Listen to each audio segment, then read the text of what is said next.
یہ بہت برکت والے دن ہیں۔ قرآن شریف میں فرمایا وَلَيَالٍ عَشْرٍ، ایک تفسیر میں یہی ہے کہ یہ 10 دن مراد ہے۔ فرمایا وَيَذْكُرُ اسْمَ اللَّهِ فِي أَيَّامٍ مَّعْلُومَاتٍ، اللہ کا نام لو ان گنے ہوئے دنوں میں۔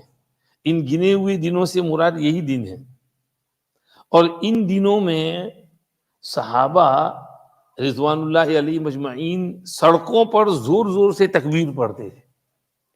حضرت ابو ہریرہ، حضرت عبداللہ ابن عمر، حضرت جابر ابن عبداللہ رضی اللہ عنہم، حضرت محمد ابن علی ابن الحنفیہ بازاروں میں سڑکوں پر زور زور سے تکبیر پڑھتے پڑھتے چلتے تھے۔ اللہ اکبر لا الہ الا اللہ واللہ اکبر، اللہ اکبر وللہ الحمد، اللہ اکبر لا الہ الا اللہ واللہ اکبر، اللہ اکبر وللہ الحمد۔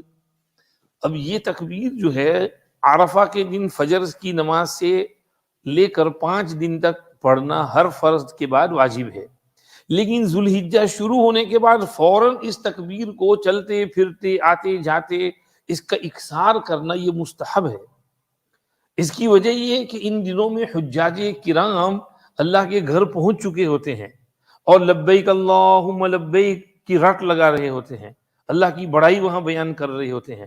تو غیر حاجی کے لیے بھی مستحب ہے کہ وہ اپنے وطن میں ہوتے ہوتے اللہ اکبر تکبیر پڑھے کثرت سے، حجاج کرام کو یاد رکھے، حجاج کے لیے دعا کرے کہ ان کا حج صحیح ہو جائے۔ ایک اور روایت میں فرمایا ما من ایام اعظم عند اللہ ولا احب الیہ العمل فیہ من هذه الايام العشر، آگے فرمایا فاکثروا فیہن من التہلیل والتکبیر والتحمید، ان 10 دنوں میں لا الہ الا اللہ خوب پڑھو، اللہ اکبر خوب پڑھو اور الحمدللہ خوب پڑھو۔ اس لیے آپ جب اشرف یا مسجد میں نماز پڑھنے آئیں، نماز پڑھ کر جائیں تو گھر سے وضو کر کے آئیں، بے وضو نہ نکلیں، اور وضو کر کے چلتے چلتے راستے میں تکبیر تشریق قدر آواز کے ساتھ پڑھتے پڑھتے آئیں، تھوڑی آواز کے ساتھ۔